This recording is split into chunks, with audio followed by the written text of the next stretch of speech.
Have you ever wondered why some people feel an overwhelming sense of pride and loyalty to their country, while others remain completely indifferent? The answer lies in understanding the psychology of nationalism, and what I'm about to share might completely change how you view this powerful force. Picture this. You're scrolling through social media, and you see two people arguing about their countries. One person is passionately defending every policy decision, every cultural tradition, every historical event. The other person seems confused by this intensity. Why does one person care so deeply while the other doesn't? This disconnect creates tension, misunderstandings, and sometimes even conflict in our daily relationships. Here's what I discovered after studying social psychology for years. Nationalism isn't just about loving your country.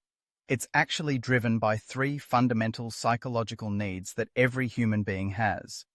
When you understand these needs, you can better navigate conversations about patriotism, identity, and belonging, whether you're dealing with family members, co-workers, or friends who have different perspectives. Let me break this down into four key components that explain how nationalism works in the human mind. Component number one. The need for belonging and identity. Nationalism provides people with a clear group identity. It answers the question, "Who am I?" by saying, "I am American," or "I am Canadian," or whatever nationality applies. Psychologically, this satisfies our fundamental need to belong to something larger than ourselves. When someone criticizes their country, it can feel like a personal attack, because their national identity is intertwined with their personal identity. This is why political discussions can become so heated so quickly. Component number two, the security of shared values and traditions.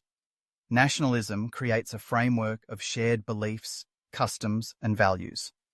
This provides psychological comfort because it reduces uncertainty about how to behave and what to expect from others.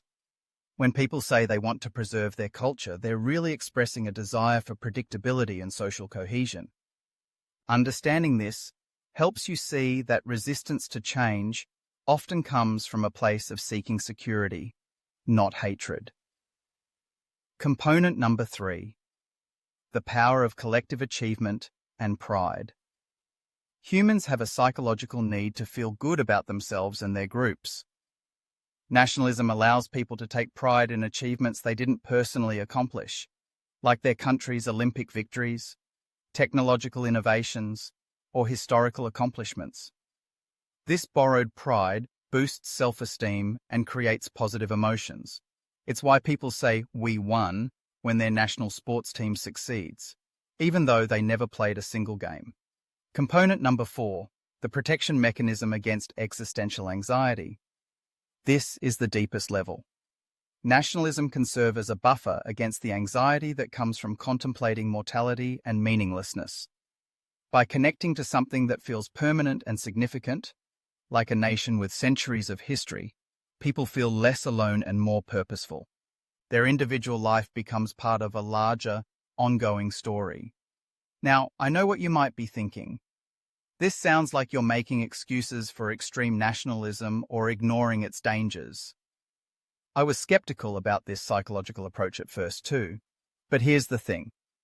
Understanding these underlying needs doesn't mean accepting harmful expressions of nationalism. Instead, it gives you the tools to have more productive conversations and find common ground. After studying this for months and applying these insights in real conversations, I noticed something remarkable. When I stopped arguing against someone's patriotic feelings and instead acknowledged their underlying needs for belonging, security, and meaning, the conversations became completely different. People became more open to discussing the complexities and nuances of national identity. They were willing to consider different perspectives because they didn't feel like their fundamental psychological needs were under attack. Here's what I want you to try for the next 2 weeks.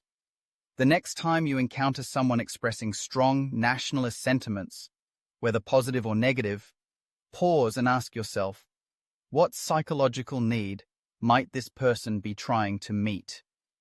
Instead of immediately agreeing or disagreeing with their statement, try to understand the emotional foundation underneath it. You might say something like, "It sounds like your connection to your country is really important to you. What does that mean to you personally?" This approach doesn't require you to change your own political views or compromise your values. You're simply creating space for more understanding and less conflict in your relationships. Remember, small shifts in how we understand each other can create massive improvements in our ability to live together peacefully, even when we disagree about big important issues.